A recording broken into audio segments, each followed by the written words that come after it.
présent à chaque souffle. Il nous guide, nous transporte, nous procure une émotion instantanée, nous bouleverse, nous traverse, nous submerge, nous apaise. Qui est-il ? Derrière cette énigmatique description se cache l'odorat. Propre à chaque être, l'odorat, par son puissant pouvoir, nous rappelle un être cher, un souvenir unique. Je suis Anne-Laure Johalan, hôte de ce podcast Sens Figuré. Depuis l'enfance et de manière indescriptible, j'ai ressenti intensément les émotions et les odeurs. Mon histoire personnelle est mêlée d'images, mais aussi d'odeurs, me rappelant mes origines, des galettes de ma grand-mère le mercredi midi, à l'odeur rassurante du figuier les soirs d'été.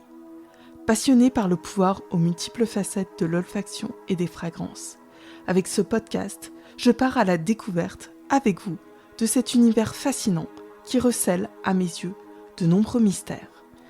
Avec Sens Figuré, je vous emmène à la rencontre de ceux qui, enfants, ressentaient les odeurs avec une sensibilité exacerbée pour poser un doux regard sur le monde, qui ont osé, un jour, à la faveur d'une rencontre, d'un élan du cœur, d'un saut dans l'inconnu, dans l'irrationnel, dans l'imperceptible, tracer un sillage différent de celui qu'ils avaient imaginé jusqu'alors. Ils ont osé faire vibrer et réveiller ce qui était présent au plus profond de leur âme, convaincus que les senteurs pouvaient transformer leur vie et celle des autres. Avec Sens Figuré, je vous emmène avant tout à la rencontre de passionnés de parfums, de senteurs, de fragrances qui vous transporteront pour un voyage olfactif au cœur de vos émotions. Inspirez, sentez, ressentez et découvrez.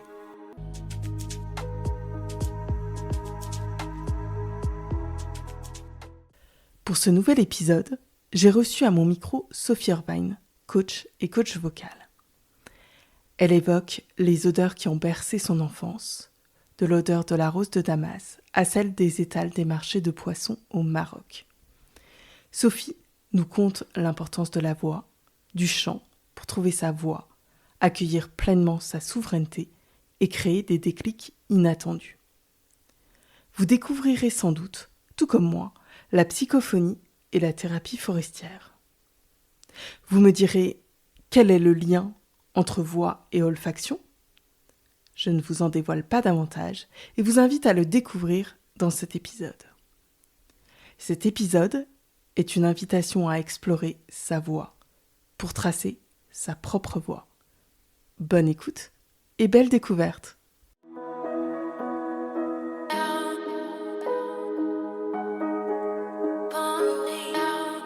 Bonjour Sophie. Bonjour Anne-Laure. Je te remercie sincèrement d'être la nouvelle invitée de mon podcast Sens Figuré. Alors, tout d'abord, je vais commencer par ma traditionnelle question, qui je sais peut être un peu difficile. Si tu devais te décrire par un parfum ou une odeur, quel serait-il ? Quelle serait-elle ? Et pourquoi ? Alors effectivement, la question est difficile parce que c'est le choix. Alors je vais te dire tout simplement, bien ce que j'ai dans la main va me définir parce que c'est l'huile essentielle de rose de Damas. Et si j'ai à me définir, c'est cette odeur qui me suit depuis mon enfance, peut-être même avant. Et c'est l'histoire en fait d'une rose. Un jour, quand j'étais au Maroc, que mon papa m'avait confié au gardien de l'usine où il travaillait un dimanche. Et le gardien de l'usine m'a dit « Viens ». J'avais 4 ans, 5 ans, mais je m'en souviens. « On va aller cueillir une rose et je vais te l'offrir ». Et il m'a accueilli une rose qui, dans mon imaginaire, sentait la rose de Damas, qu'importe.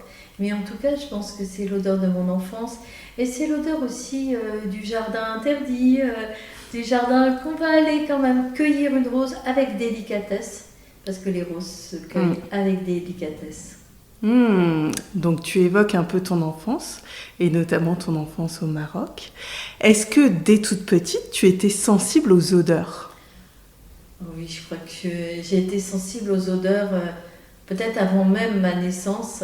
On dit ça parfois dans les contes pour les grands et les petits. Les odeurs, dans mon enfance, je crois que c'était une de mes portes d'entrée facile, puisqu'on n'avait pas besoin de parler. On pouvait échanger avec les odeurs, les parfums, dire ça sent bon, ou bien ça sent pas bon, ou bien je n'aime pas, ou j'ai pas envie d'aller là parce que ça sent une odeur, j'ai pas envie d'y aller. C'est un peu un guide, les odeurs. Je crois que ça m'a toujours servi de guide. Et tu en avais conscience quand tu étais petite? Comme tout enfant, au départ, on fait les choses spontanées, naturelles, et on n'en a pas conscience, si ce n'est que ça nous rend joyeux, ça ramène des émotions. Mais comme les parents, les enfants entre eux se jugent, les parents nous jugent aussi, et disent ne va pas là. Voilà, moi par exemple, j'aimais l'odeur du poisson au marché. Qui aime l'odeur du poisson au marché au Maroc? Je pense que j'aimais les odeurs de clémentine, parce que quand tu les épluches, mais les clémentines, les mandarines, l'oranger. Mais est-ce que j'en avais conscience? J'y allais vers les odeurs. J'allais dire consciemment, naturellement. En fait, naturellement, c'était une porte d'entrée. Une porte d'entrée vers quoi? Vers où? Porte d'entrée vers la vie. Et je peux en pleurer. Donc je ne vais pas te faire pleurer dès le début du podcast. C'est très subtil. Et en même temps, peut-être des portes d'entrée. Tu sais, comme les enfants, quand ils disent, ils parlent avec leurs animaux, leurs jouets. Ben, je crois que je devais parler déjà comme ça, un peu inconsciemment. Peut-être une porte de l'invisible, quoi. En fait, un monde qui était à moi. Un monde qui n'était pas aux adultes. Un monde intérieur, peut-être? Un monde intérieur, un jardin. Et quand tu évoques justement les odeurs de poissons au Maroc, ou des marchés aux poissons, est-ce que c'était les scènes de vie que tu aimais? Et donc, cette odeur de poisson, tu la rattaches aux scènes de vie que tu voyais sur le marché, aux échanges peut-être que tu as avec les marchands? Alors, je pense que ce que j'aimais, c'était effectivement, j'entends les bruits du marché, comment ça résonnait, les odeurs de henné aussi très fortes, les odeurs d'épices. Et je crois que c'était plutôt que j'étais petite et donc les étals de poissons sont pas horizontaux, ils sont en pente. Et je pense que ça devait m'arriver. Je pense que j'aimais bien de regarder en fait les crabes, mais c'était l'odeur associée aux gens et surtout à la voix. En fait, j'avais jamais pris conscience de ça.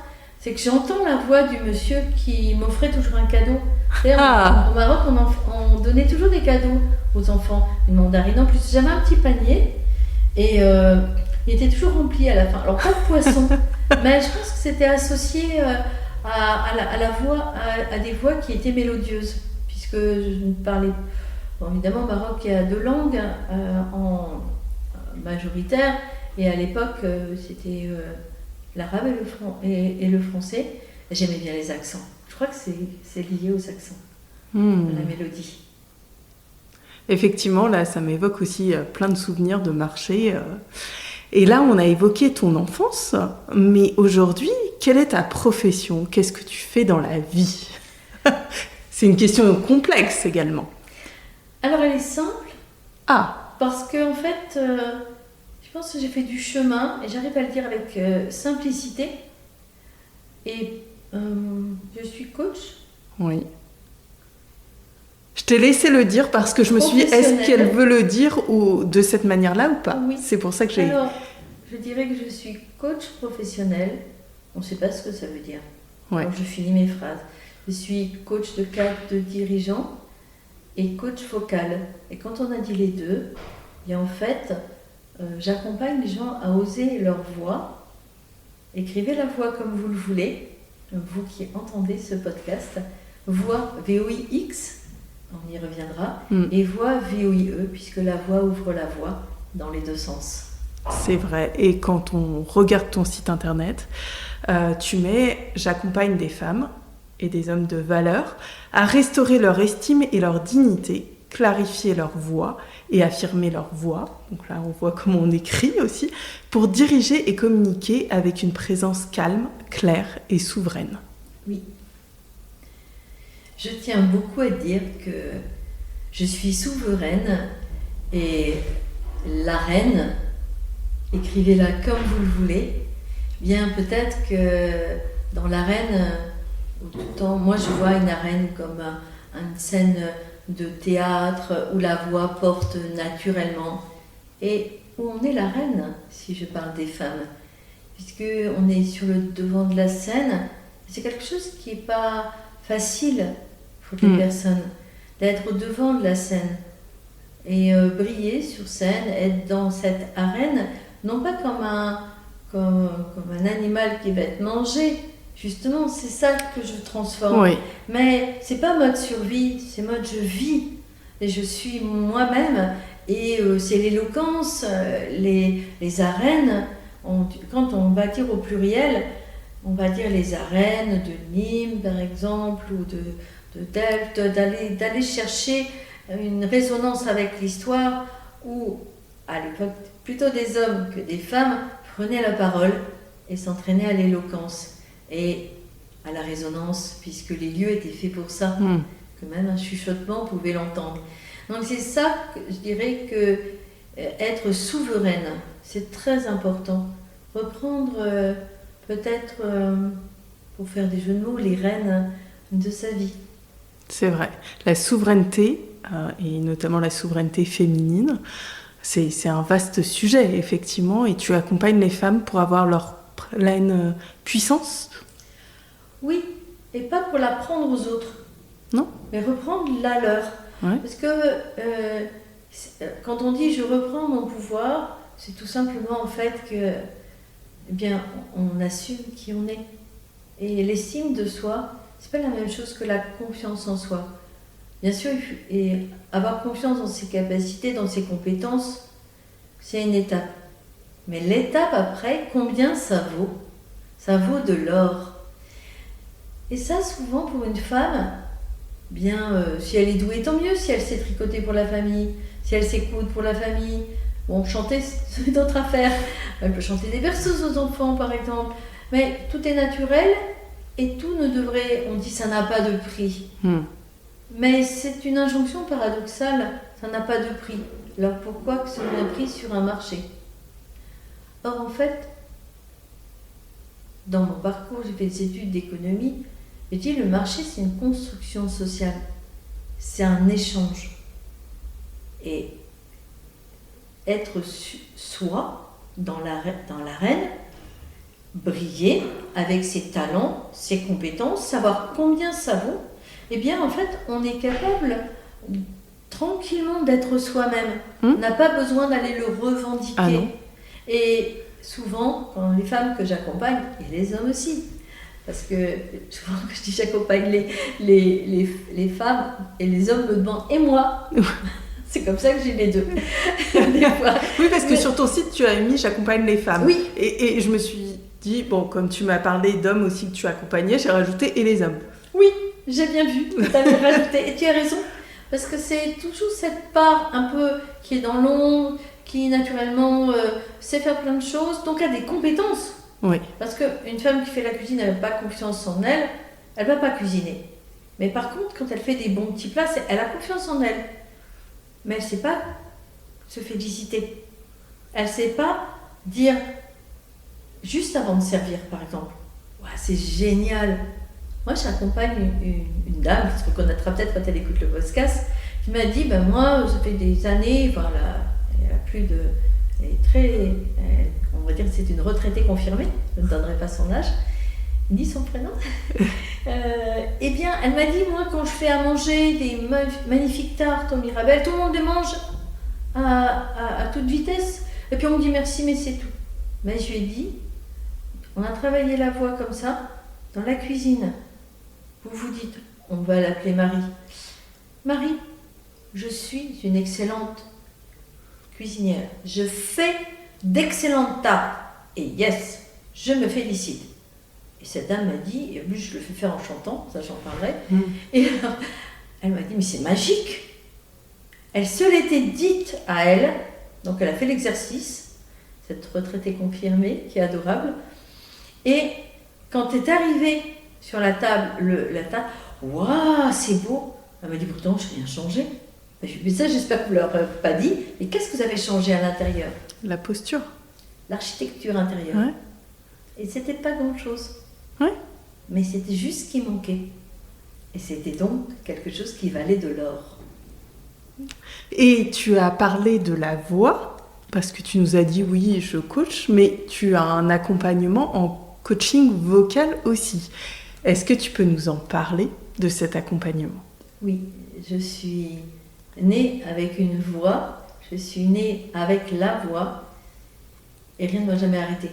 Et je dis même que la voix m'a sauvée. J'ai toujours, quand je rentrais de l'école, je chantais ma journée. C'était mieux que de parler, que de raconter. Et puis, c'est un peu comme les parfums. C'est assez invisible la voix, et cela peut-être ne lasse moins les gens, me casse les oreilles, ça dépend. Mais en tout cas, moi, ça me faisait du bien. Tu avais l'impression que tu étais plus écoutée quand tu chantais que quand tu parlais normalement? Je pense qu'en fait, maintenant avec mon expérience, je pense que je me vibrais intérieurement et que c'était plus vivant pour moi, qu'importe pour les autres. Car je reparlerai, mais on chante pour soi. De la même façon qu'on se félicite pour soi avant d'être félicité par les autres, puisque comme ça on ne donne pas le pouvoir aux autres de nous dire, de porter un jugement. Je pense que naturellement, je chantais pour me vibrer, pour savoir si c'était vrai ce que j'avais vécu. Parce que la voix est une vibration intérieure avant d'être extérieure. Et je pense que je me suis tissé un vêtement intérieur que personne ne pouvait me voler. Personne ne pouvait voir, personne ne voit l'intérieur du corps qui est chanté. Et pourtant, c'est ce corps qui donne l'architecture après extérieure. Donc oui, je suis coach vocal et je travaille avec une approche psychocorporelle qui s'appelle la psychophonie de Marie-Louise Aucher, qui est une femme que j'admire, qui est décédée en 1994 et qui a créé, dans les années après-guerre, c'était Osée, qui a créé vraiment une approche liant la hauteur des notes, le corps, les endroits dans le corps et les émotions qui sont liées. Et en chantant, quelle que soit votre voix, la hauteur de ces notes, ou bien on ne va pas chanter forcément très aigu, très grave, quelle que soit votre voix, vous libérez quelque chose. Et elle s'est entourée de Thomas Tisse, de Frédéric Le Boyer, des scientifiques, mais en même temps c'était une femme qui était aussi connectée aux cinq sens, dont l'odorat. Donc elle a travaillé avec des parfums parce qu'elle s'est rendue compte que une élève un jour s'approche du piano, il y avait une jacinthe. Et la jeune femme dit mais ça sent bon la jacinthe. Marie-Louise a l'élan et l'intuition de lui dire refais le geste et chante immédiatement. Voilà, refais le geste.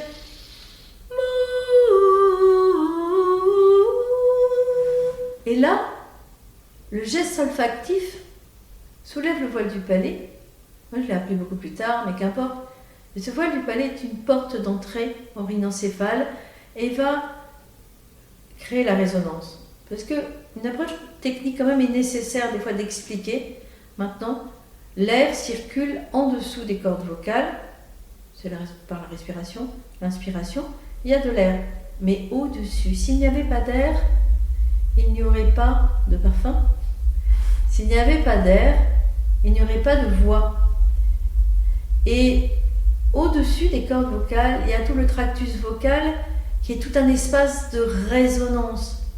Et c'est là le nid de la voix, comme dit Marie-Louise Aucher, dans le voile du palais. Donc vous avez un palais qui est 2/3 devant les dents dures, c'est un os, et le dernier tiers, c'est ce qu'on appelle le voile du palais.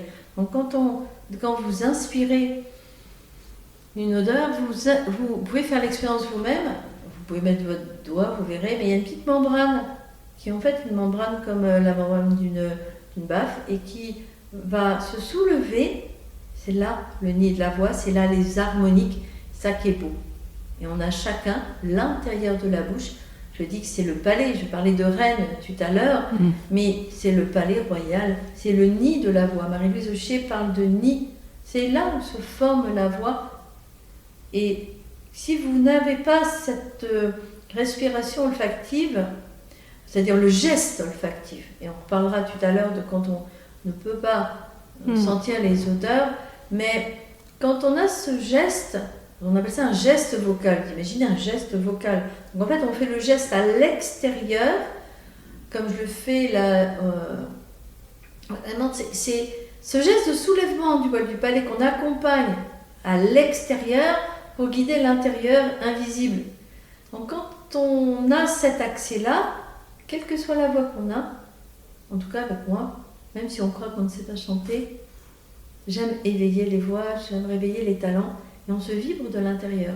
Alors après, il y a d'autres formants du chanteur, formants, c'est-à-dire là où se forme le son. Bien sûr, c'est conduit par les os, par l'air, et par l'eau aussi qu'on a dans notre corps. Je crois qu'on est fait de plus de 80% d'eau. Donc tout communique, et en fait on chante avec notre corps entier. Et j'adore te poser la question avec quoi on chante. Si on n'a pas de corde vocale, on peut quand même chanter avec les fausses cordes. Et puis en tout cas, on chante avec même son petit orteil. Donc Marie-Louise Aucher fait une cartographie comme ça. On sollicite certains doigts. On va aller dans le geste. C'est pas uniquement la tête, c'est le cœur, mais je veux dire le ventre, les pieds, les orteils, les cheveux aussi, le bout des cheveux, les ongles. Toute cette conscience du corps fait que vous êtes un être qui se chante. Et Marie-Louise Aucher dit « je me chante ». C'est d'ailleurs une de ses vocalistes, et non pas « je chante ». Donc c'est une approche pour éveiller les voix et qui est au-delà, c'est pas du tout une technique de surface. Voilà. C'est par vibration aussi. Quand tu chantes, ça fait vibrer les différents organes, ça fait vibrer... Tout à fait. Et on dit des fois, on parle du souffle. On n'est pas très précis quand on dit ça. Le souffle, c'est quand tu inspires, si tu prends une grande inspiration, tu en as trop. Il y a une poussée sous-glottique qui passe, et du coup, tu as trop d'air, donc tu pousses les cordes vocales à s'ouvrir au lieu de se fermer. Quand même, petite précision. Sur le La du milieu, le La médium, les cordes vocales bougent quand même 440 fois par seconde. C'est La 440, c'est la vibration. Donc le corps est bien fait, le corps est bien fait, donc ça s'active en permanence, quoi. Et puis quand on est au La très aigu, c'est 840, hein, c'est le 880, pardon, c'est le double. Ah oui, c'est impressionnant. Et oui, et dans le grave, c'est 220, la moitié, et ce sont des vibrations. Donc quand tu es près d'un piano, un piano par exemple à queue ou un piano vraiment qui est pas électronique, eh bien en fait ces vibrations, si tu t'approches du piano, le grave va aller dans le bas de ton corps et te vibrer. L'aigu va aller dans le haut de ton corps et te vibrer. Mais il y a une échelle des sons psychophonie qui est précise. Alors, c'est Marie-Louise Aucher, peut-être que des auditeurs, des auditrices qui vont dire « mais non, c'est pas tout à fait ça ». Qu'importe, de toute façon, c'est comme ça qu'on fonctionne. On fonctionne, d'après Marie-Louise Aucher, sur 7 octaves. C'est pas un chiffre par hasard, c'est les 7 octaves du piano, du plus grave au plus aigu. Et dans cette vibration, on est vibré à l'intérieur. C'est pour ça, c'est la différence entre la musicothérapie et la psychophonie, et le chant. Quand on chante, quelle que soit sa voix, je dis bien, quelle que soit sa voix, eh bien, c'est qu'on se vibre de l'intérieur et personne d'autre que vous peut vous vibrer de l'intérieur. Donc forcément, il y a l'air, qui circule, mais il y a les vibrations de la voix chantée. Alors tu vois, 440, 880, 220, il y a des correspondances comme ça. Même un diapason, c'est la mode un peu des diapasons, mais en fait, c'est extérieur. C'est quelque chose d'extérieur qui vibre l'intérieur. Mais la voix, c'est c'est comme le parfum. Le parfum vient de l'intérieur des plantes, mais pas de l'extérieur des plantes, vient de l'intérieur et il se diffuse à l'extérieur. Bien, la voix, c'est ça. Et la vibration, on dit que c'est une méthode, une autothérapie. Après, ça n'engage que la psychophonie, et Marie-Louise Aucher qui parle d'autothérapie, c'est-à-dire qu'en fait, vous êtes le seul capable de vous vibrer à l'intérieur. Donc moi, quand j'aide les personnes à oser leur voix, ben voilà ce que je facilite chez eux, c'est-à-dire à oser se vibrer à l'intérieur. Moi, je peux faire des massages sonores avec ma voix, c'est beau, c'est joli, ça aide, ça accompagne des fois à retrouver une note qu'on n'arrive pas à chanter, mais l'essentiel, c'est je vous soutiens, je vous réconforte, je vous challenge, je vous amène à voir que vous avez tous une voix, quelle qu'elle soit. Et donc on reprend le pouvoir qu'on a avec son corps. Et là, tu as des personnes, je pense, qui chantent naturellement, qui viennent te voir, oui, parce qu'elles font partie d'une chorale, parce qu'elles chantent naturellement. Mais tu as d'autres personnes, je pense, notamment comme moi, qui ne chantent pas et qui ont peut-être aussi des blocages. Mais si elles viennent te voir, c'est quand même, elles sont tentées par l'expérience. Oui, je ne suis pas sûre qu'elles savent consciemment ce qu'elles viennent chercher. Mais quand elles sont prises au piège.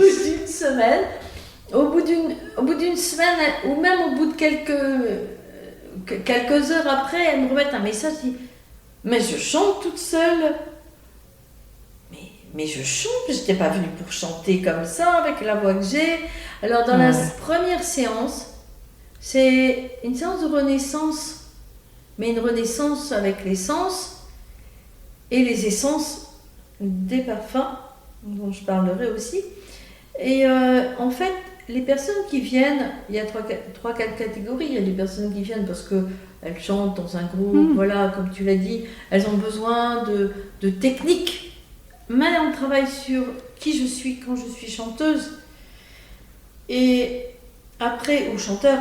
Après, il y a les personnes qui disent, moi j'aimerais bien chanter, mais ma voix, je l'aime pas. Alors ça, c'est la catégorie que j'adore.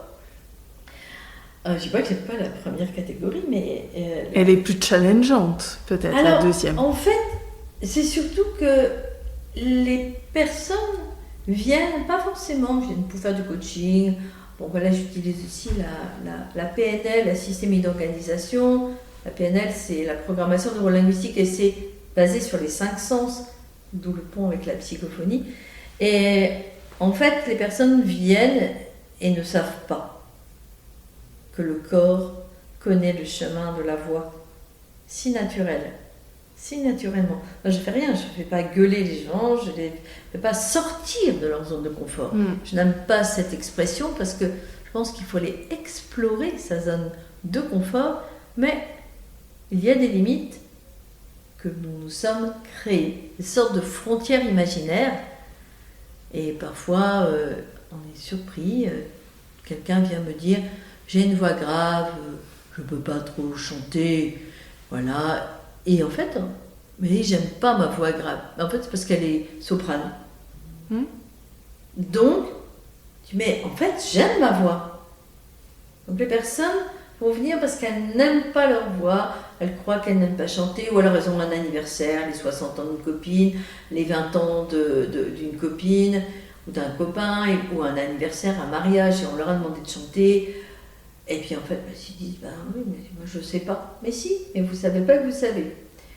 Et puis, il y a la troisième catégorie, ceux qui viennent pour parler en public. Et j'adore leur faire ça, je leur dis. Quelqu'un me dit, je ne sais pas comment, par exemple, je pense à un chef d'entreprise qui m'avait dit, je viens vous voir parce que le matin, il était paralysé, il n'arrivait pas à dire bonjour à ses salariés. Et on fait une séance en PNL, puis toujours, mais non, je n'arrive toujours pas. Moi, je lui dis, et si vous chantiez? Tu vois, attendez, Sophie, je ne suis pas venue du tout pour chanter, enfin, je viens pour la voix parler, l'éloquence. Non, je lui ai dit, oubliez. Et là, le voilà qui se redresse, qui met ses mains, vous ne pouvez pas voir, mais la voix c'est invisible, hein, donc je fais voir les choses visibles. Et tout d'un coup, il me dit, j'ai fait 15 ans de flûte traversière en concert et j'ai oublié. Ah oui. Il avait oublié. Donc vous me direz, alors c'est quoi la voix? Elle a un rapport avec chante. Mais il a pris la posture. Déjà, il y avait la flûte traversière, la voix. On peut dire, c'est un peu plus proche que si vous avez un autre instrument peut-être. Mais c'est la posture. Donc c'est l'ouverture thoracique. Et puis, être sur scène. Il avait fait 15 ans, il jouait très bien et il l'avait oublié. Donc, alors là, je fais appel à la fois à la PNL, à la visualisation, à la réempreinte du chemin, revenir sur ce moment. Et je lui ai dit, le dernier concert, c'était comment? Et là, il a dit, j'étais applaudi. Et il avait les émerveillé. Et puis, quand on raconte un souvenir heureux, on s'ouvre. Ouais. Et là, je lui ai dit, arrêt sur image, arrêt sur le corps, on y va. Faites comme si vous disiez bonjour à vos salariés. Et là, une voix, en fait, plus grave. Parce qu'il avait une voix un peu aiguë qu'il n'aimait pas. En fait, il a une voix plus grave. Il s'est rappelé qui il était. Et je lui ai dit, alors, vous voulez pas le dire en chantant? Et là, il s'est mis à chanter naturellement. Il dit, bon, je ne le ferai pas devant mes salariés. J'ai dit non. Mais il y avait une vibration intérieure qui permettait de se le rapproprier. On dit souvent qu'on est hors de soi. Ouais. À côté de ses pompes. Ben oui, il est à côté de ses pompes. Il n'arrivait pas à dire bonjour. Et là, il s'est réapproprié son corps par des sensations corporelles. Donc, ça fait 3 en 1. Enfin, comprenez ce que vous voulez. Comme les shampoings. Voilà. Donc, c'est la voix VOIX, VOIE. Ouais. Et c'est ça que la magie de mon coaching. Et à la limite, qu'importe, on l'écrit comme on le souhaite. C'est ça. Et comme on le reçoit aussi. Oui. Non, mais c'est vrai que c'est très intéressant cette approche. Et je pense, on l'avait dit aussi hors micro, mais il y a un certain nombre de personnes qui ont été un peu bridées dans leur chant aussi, parfois par des cours de chorale ou par des phrases qu'elles ont entendues sur leur voix, sur la tessiture de leur voix aussi, et qui peuvent être restées coincées sur cette image-là ou cette phrase qui a été prononcée sur leur voix. Oui, alors je pourrais raconter une anecdote qui n'est pas une anecdote. J'avais 20 ans, j'ai passé un concours de chant dans un conservatoire. Et on me dit, mais vous avez une très belle voix, mademoiselle, etc. Mais, et là je dis, mais quoi? Mais vous n'avez pas le physique. J'ai dit, c'est quoi la suite? Et m'ont griffonné sur un petit bout de papier Brigitte Tolstutov, qui se reconnaîtra quand elle écoutera le podcast, et elle sourira, parce qu'elle s'en souvient encore, il y a plus de 40 ans. Et allez la voir. Bon, moi j'avais perdu ma voix. J'avais perdu deux notes. Je m'en souviens, 2 notes proches. J'avais perdu 2 notes dans les aigus. Donc j'étais restée sans voix. Une remarque sur mon physique? Oui. Donc j'arrive désespérée avec mes petits sous d'étudiante chez cette dame-là. Et c'est là que j'ai découvert la psychophonie. Et je suis ressortie, j'avais pleuré sur les 2 notes que j'avais récupérées en une demi-heure. Parce qu'elle y était allée par un autre chemin, mais le choc était tellement impactant que moi, chanteuse lyrique, j'avais perdu ma voix. Mais je ne pouvais plus chanter ces notes-là. Donc c'est comme ça que j'ai rencontré la psychophonie et que je comprends que une remarque, c'est très facile de déstabiliser quelqu'un. J'ai un autre exemple, j'ai une jeune femme qu'on m'avait amenée un jour. Une dame m'a dit, je suis désespérée, j'amène cette femme, enfin une jeune femme, elle avait peut-être 35 ans à l'époque, et on me l'amène, et on me dit, elle ne peut pas chanter, elle ne peut pas parler, elle ne vous regardera pas, elle parle plus. Donc, je m'en souviendrai toujours, c'était un jour de pluie, d'hiver, il faisait froid. Donc, c'était pas les conditions idéales pour chanter ni pour parler. Et je lui demande comment vous vous appelez. Elle me dit, je m'appelle Marie. J'arrive à comprendre Marie, mais c'était une femme qui avait un métier, qui avait un travail, qui était brillante, mais elle ne pouvait plus parler. Et on m'explique, la dame qui l'accompagne m'explique qu'en fait, elle parle plus beaucoup, elle parle juste pour je voudrais une baguette de pain, merci, Oui. bonjour. Des Mais t'es quand même en choses contact du public quand même. Ah oui. C'est assez étonnant. Et donc, j'ai dit, et si vous me chantiez votre prénom? Bon, quand j'y repense, j'y suis quand même allée fort. Et elle m'a regardée avec ses yeux. Et on était dans une yourte qui était une yourte événementielle, tout près de la forêt. Et là, je lui ai dit, Marie, chantez avec les arbres vont vous renvoyer l'écho de votre voix. Elle a chanté un petit peu, et on entendait, parce que la yourte, c'est vraiment, laisse passer la résonance de la forêt, des hêtres qui étaient dehors. Pourtant, il n'y avait pas de feuilles et tout ça, il y avait du vent. Et elle a souri, elle a chanté. Et après, ça a été un parcours que j'ai fait avec elle. Maintenant, elle n'a plus besoin de moi. Elle chante merveilleusement bien. Elle a retrouvé la voix, la parole et la vie. La vie professionnelle. Et sa voix professionnelle. Et même, elle a étendu au chant alors que visiblement, elle ne chantait pas avant. Jamais. Puisqu'en fait, après, elle m'a dit, depuis l'âge de 6 ans, la maîtresse m'a dit, tais-toi. Arrête de parler avec ta voisine. Et elle s'est tue depuis ce jour-là. Donc, depuis l'âge de 6 ans. Donc, c'est la puissance de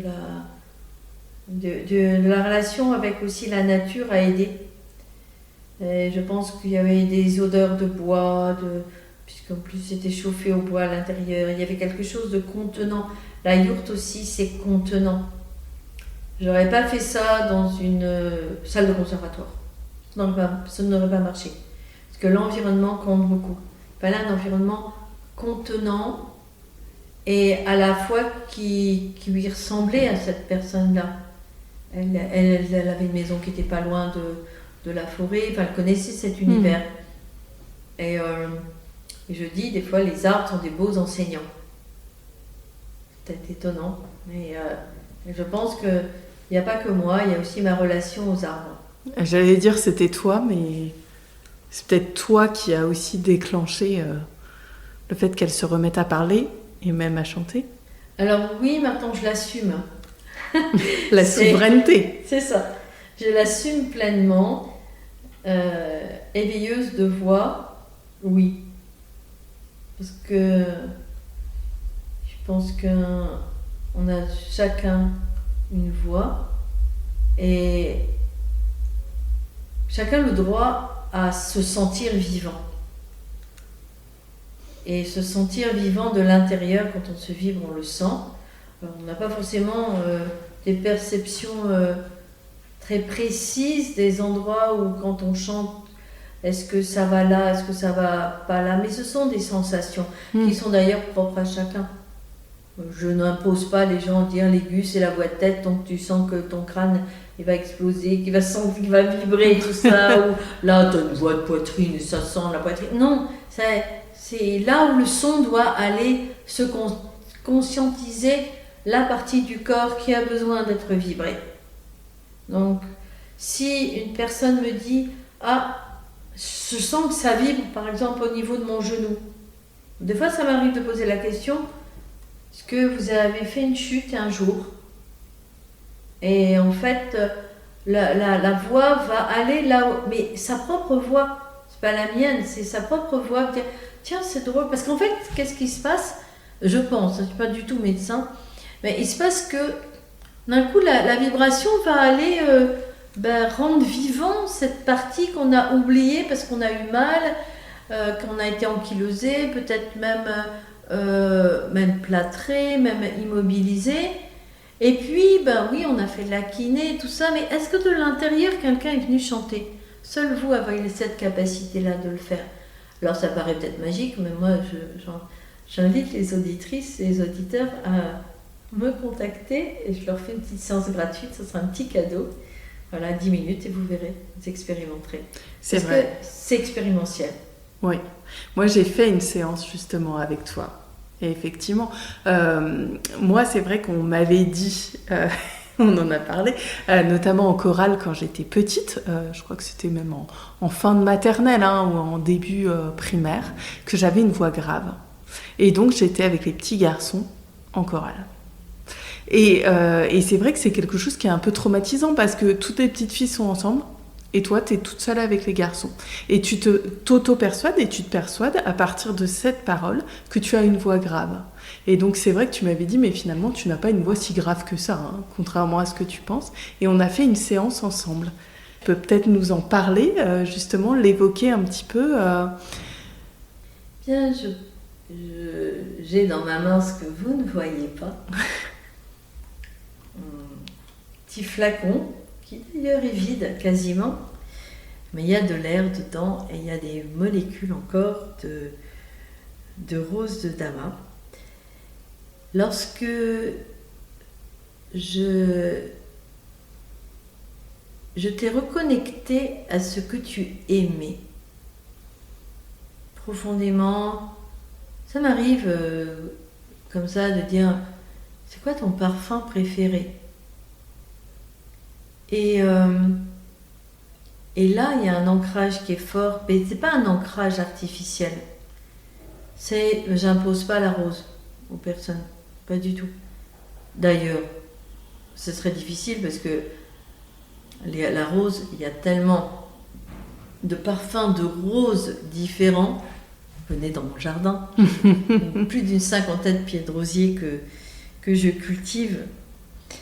Et les roses ont tout un parfum différent. De la même façon que quand on dit ça sent la rose, oui, la rose de damas, l'huile essentielle, et bien en plus il y a plusieurs types de roses. Et quand on va chercher cette ouverture olfactive dont je parlais tout à l'heure, on se reconnecte à ce que le corps sait faire, c'est-à-dire humer des parfums. On sait, on fait ça sent bon le chocolat, ça sent bon le café. Et je crois d'ailleurs qu'on aime le café pour son odeur, des fois, plus que par le goût, des fois, oui. Mais ça évoque un moment. Donc, quand on revient, et là, c'est toute la combinaison de mon accompagnement, combiner la PNL avec le VACOG, les 5 sens, la visualisation, la réempreinte, la psychophonie aussi réenchante la voix et la vie. Je me chante, c'est une renaissance. Bien combiner tout ça en lien avec les parfums justement, bien je vais aller t'inviter à te reconnecter déjà à ce que tu aimes. Si par exemple tu me dis j'aime l'odeur du lilas ou bien j'aime l'odeur de la rose, là je vais retourner à ce moment juste avant où la prof ou l'institutrice t'a dit je te mets, en fait tu étais punie quoi, tu as une voix grave. Je te mets juste avant et je te fais ressentir cette odeur. C'est comme si tu venais avec ta fleur, ton odeur, ton parfum, ta fiole de parfum, qu'importe, ce qui est juste pour toi. Tu arrives juste à ce moment-là, juste avant. Tu respires et tu dis c'est ça que j'aime. Et là, je te fais réexpérimenter un autre chemin.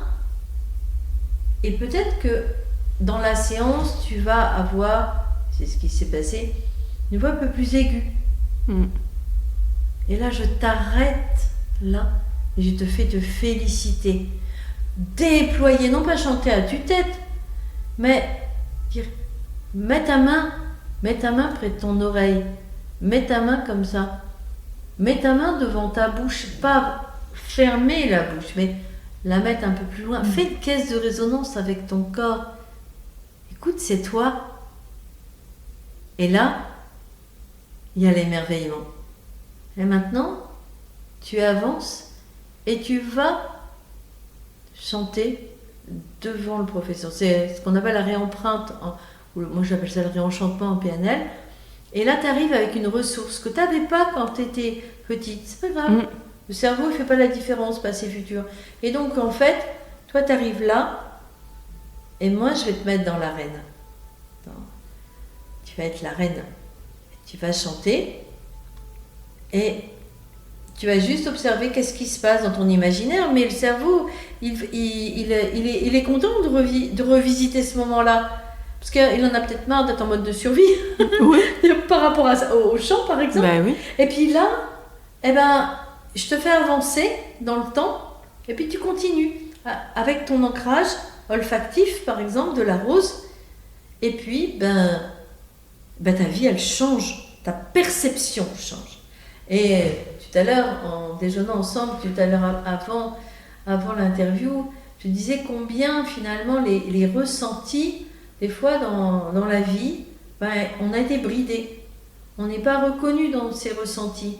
Et on est dans sentir les odeurs kinesthésiques aussi. Qu'est-ce qui se passe dans mon corps? Les odeurs, les parfums, c'est un lien avec le corps. Donc, la voix aussi.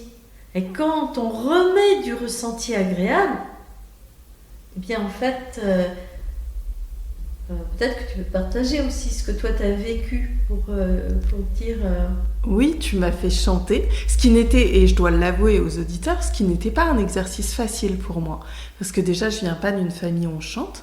Moi-même, je ne chantais pas, et je pense que j'ai été aussi bridée par ces remarques-là.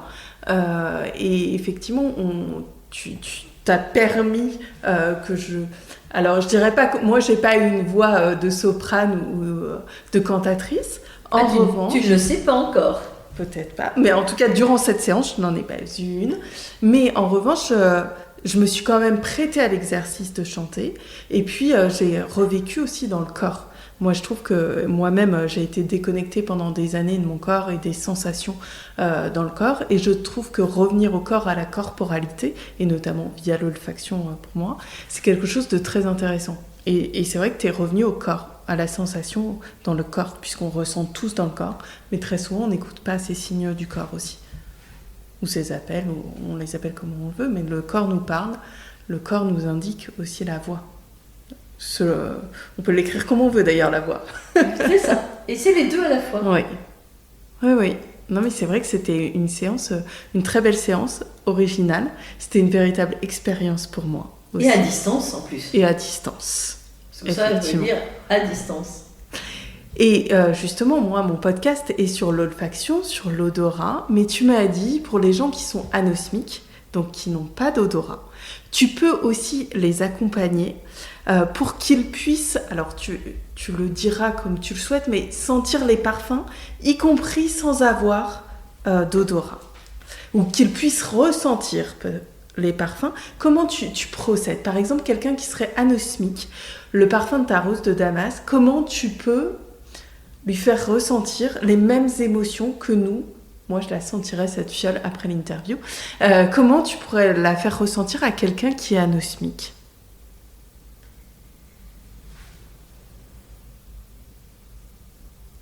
Je l'emmènerai dans mon jardin et je lui montrerai une rose de Damas. Parce que j'en ai. Je les ai choisies pour ça. J'en ai plusieurs et il y a plusieurs sortes de roses de Damas. Et il y en a nombreuses et elles ont toutes un parfum un peu différent. Et j'ai une amie qui se reconnaîtra quand elle écoutera le podcast, qui est une anosmie de naissance. Et je lui ferai chanter la texture. Je lui ferai chanter l'émerveillement. Je lui ferai chanter le goût. Je lui ferai chanter le goût différent de chaque pétale, puisque la rose est comestible. Et puis, je l'amènerai à faire le lien de ce qui se passe dans son corps, dans sa bouche. Et je l'inviterai à le dire à haute voix, peut-être aussi à se mettre à cueillir la rose comme lorsque l'on accueille la rose, en faisant le lien avec la rose qu'elle est elle-même, qu'elle ne sait pas qu'elle est. Et je lui demanderai de chanter. Qu'importe sa voix, instinctivement, déjà chanter à la rose. Et peut-être même je la guiderai pas sur ce que moi je ressens. Parce que je lui dirai peut-être, je lui donnerai le choix. Comme lorsqu'on a un orgue à parfum, je lui donnerai le choix de toutes les notes de musique. Peut-être qu'elle ira sur le piano, parce que j'ai un piano aussi, et qu'elle ira chercher d'elle-même, un peu comme un test à l'aveugle, hein, les notes qui lui semblent chanter le parfum. Et elle aura un ressenti corporel, parce que mon piano n'est pas un piano électronique, donc elle va avoir un ressenti corporel, et quand elle va chanter, elle va avoir un ressenti corporel. Puis après, je peux lui décrire, si elle le souhaite, les différentes notes, comme celle d'un parfum, hein. On dit des notes musquées, des notes profondes. Alors, elle n'a pas non plus le goût, cette personne, donc je ne vais pas utiliser le goût, mais je vais lui faire sentir les sensations sur sa langue. Les sensations, est-ce que c'est rugueux, est-ce que c'est doux, qu'est-ce que c'est comme sensation? Et quand tu l'avales, est-ce que tu peux voir le chemin que ça fait et l'information que ça donne aussi à ton corps, de la même façon que quand on... Voilà, parce que c'est compliqué quand on a une anosmie. C'est-à-dire qu'on n'apprécie pas. Donc, allez, imaginez le voyage dans le corps, d'aller voir comment ça transforme le corps, quelles propriétés, puisqu'elle n'a ni le goût souvent, hein, ni le goût ni l'odorat. Donc ça, c'est déjà une chose. Après, je peux lui demander quel souvenir vient quand elle touche.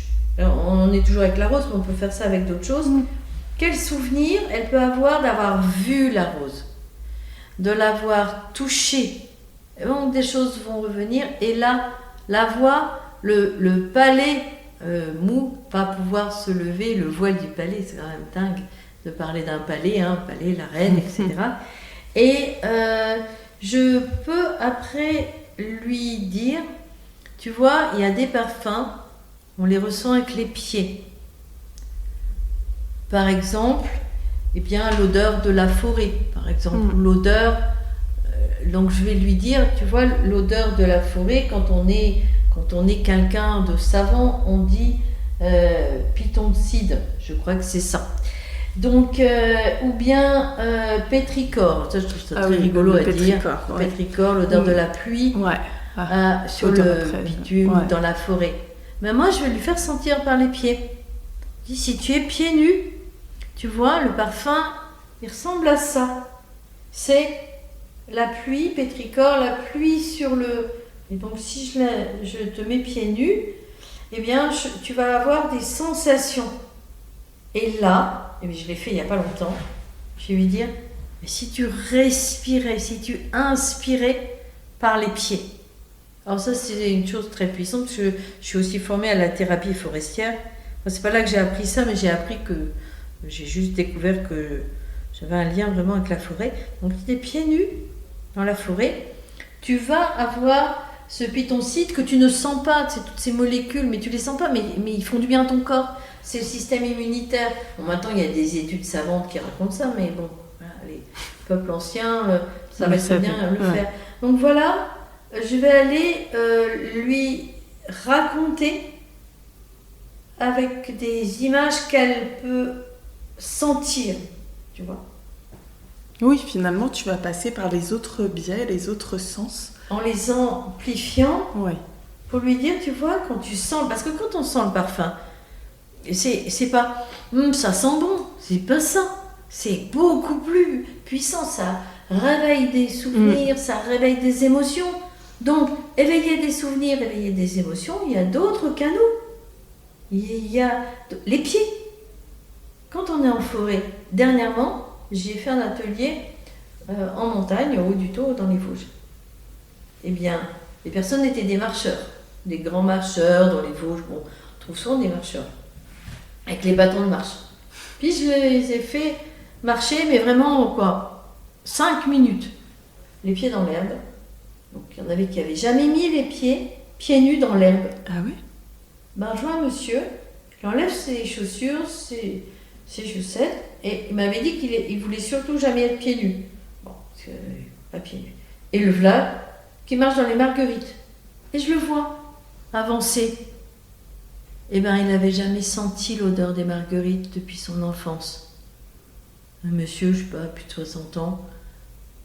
Et là, alors, c'est pas pareil que l'anosmie, mais j'avais fait travailler, on avait travaillé sur « Je suis née avec la nature, je suis née dans la nature ».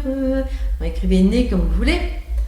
Et puis, donc, je fais dire « Je suis le nez de la nature, je suis née avec la nature, et mes pieds sont mon nez ». Donc, c'était très rigolo. Mais la langue des oiseaux parle toute seule. Et donc ce monsieur, de l'avoir fait sentir par les pieds l'odeur, ce fameux pétrichor, puisqu'en plus il y avait de l'orage donc ce jour-là, et ces phytoncides de tous les arbres aux alentours, ben lui il l'a senti dans son corps. En plus, il me l'a dit après. Alors, ça me fait penser d'ailleurs, c'est vrai. Il n'avait pas ni d'odorat ni de goût, pas plus que ça, mais c'est revenu. Ok. Mais par les autres, alors les marguerites, ceux qui ne savent pas, c'est assez fort. Oui. Marguerite des champs. Et c'est pas forcément agréable pour tout le monde. Mais lui, tout d'un coup, voilà. Et donc, par exemple, par les pieds, de dire, mais si il y a une vibration quand tu chantes, c'est l'ancrage. Oui. Et puis après, on a été voir un arbre. Et cet arbre, c'était pas n'importe lequel. J'ai dit aux gens de choisir un arbre. Et c'est tous ces gens qui... Enfin, il y avait la moitié qui n'avaient jamais chanté, entre guillemets. Oui, donc comme quoi c'est assez commun finalement de ne pas chanter. Oui, et puis ne pas non plus sentir. Ouais. Parce qu'il y a des gens qui sont anosmies, mais il y a beaucoup de gens, l'odorat, c'est un sens qui est oublié. Oui. En fait. Et c'est pour ça que... Donc l'anosmie, je ne sais pas si j'ai répondu à ta question. Si, c'est emprunter aussi les autres voies et ça nous donne envie d'aller explorer avec toi la forêt, d'aller dans ton jardin de roses à Épinal, ou peut-être pour les auditeurs de te découvrir via une séance exploratoire, justement. Ah oui. Et c'est une véritable expérience. Oui, et j'offre, j'ai 2 séances par mois que j'offre, 2 séances donc réservées pour ceux qui se manifestent, qui ont envie que se manifeste leur voix. Donc c'est une séance de 90 minutes, 120 minutes avec moi, avec bien une phase de coaching exploratoire, parce que le coaching, comme on ne sait pas ce que c'est, on ne sait pas le décrire, ben, il faut l'expérimenter. Oui. De la même façon que coaching vocal, et moi je mixe tout, enfin, voilà, je passe pas ça dans un mixeur justement, mais j'y vais plutôt comme un plat à déguster, comme une composition florale, comme lorsque tu fais un parfum. Je tiens beaucoup au parfum, parce que le parfum, c'est tellement subtil. Oui. Chacun, d'ailleurs, j'ai rencontré des créatrices femmes récemment de parfums, qui m'ont expliqué qu'elles faisaient des parfums sur mesure. Ben, moi, ça m'a enchantée. Donc, le coaching, c'est un peu ça.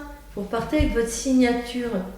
Votre signature, en fait, olfactive, parce que vous avez, on va dire, c'est comme une signature olfactive. La voix, c'est une signature, c'est une empreinte, c'est une empreinte vocale, une empreinte vibratoire.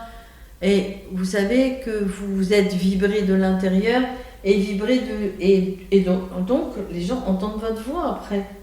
puisque vous êtes dans vos pieds. Si on fait la comparaison avec l'arbre. Et puis, si vous prenez contact avec moi, je vous offre ce moment d'exploration avec vous-même. Et donc à partir de cette séance, qui est vraiment une séance sur mesure, c'est un cadeau que vous vous faites, de recevoir un cadeau, qui est quand même une séance de, je les appelle les 90-120 minutes avec moi, puisqu'il y a deux parties. Il y a une partie vraiment où elle est construite, ma séance, vraiment. C'est pas un coaching sur un truc et puis après vous n'avez plus rien, vous n'avez pas la suite, il faut payer. C'est autre chose. C'est vraiment un moment pour vous, un moment pour vous chouchouter, un moment pour prendre soin de vous, de peut-être un rêve que vous avez oublié, peut-être que c'est de chanter ou pas. Et puis ceux qui s'invitent dans la séance. Et moi je suis là, présente, 150%, 200%. Je suis là avec vous. Je vous lâche pas, je vous laisse pas partir, je vous sens que vous soyez en ressources. Et après, il y a la restitution, un petit bilan, une petite synthèse. Et voilà, on partage un bon moment. Mais c'est déjà un moment que vous offrez pour vous. Et dedans, ça invite souvent la voix chantée, ça peut être en distanciel ou en visio. Et j'aime traverser l'Atlantique ou les montagnes. C'est une invitation aussi pour mes auditeurs qui sont hors de France, et il y en a beaucoup qui sont hors de France aussi. Donc c'est ce que je vois, les pays d'écoute, notamment aux États-Unis, aussi à La Réunion, dans les îles, on m'écoute beaucoup. Donc peut-être que tu auras des auditeurs qui viennent effectivement de milliers de kilomètres. On va terminer ce podcast. Sophie, si tu devais décrire notre échange ça peut être une odeur, une rose, ça peut être aussi un arbre, je vais varier aujourd'hui. Quel serait-il, quelle serait-elle et pourquoi ? Alors, je dirais à l'ombre du figuier, il fait toujours bon s'y reposer, s'y poser, s'y déposer. Et le figuier, pour moi, très important. Alors, je sais que c'est pour toi aussi, mais il se trouve qu'en fait, j'ai osé planter un figuier dans les Vosges, une branche de figuier, et elle a pris tout de suite. Donc moi, je fais comme ça mes boutures. Il est grand, assez grand, et voilà, à l'ombre du figuier, il y fait bon se poser et se déposer. Et ce sont des fruits que l'on peut manger en toute saison et qu'on peut récolter sous différentes formes, sans même les transformer, mais les faire sécher.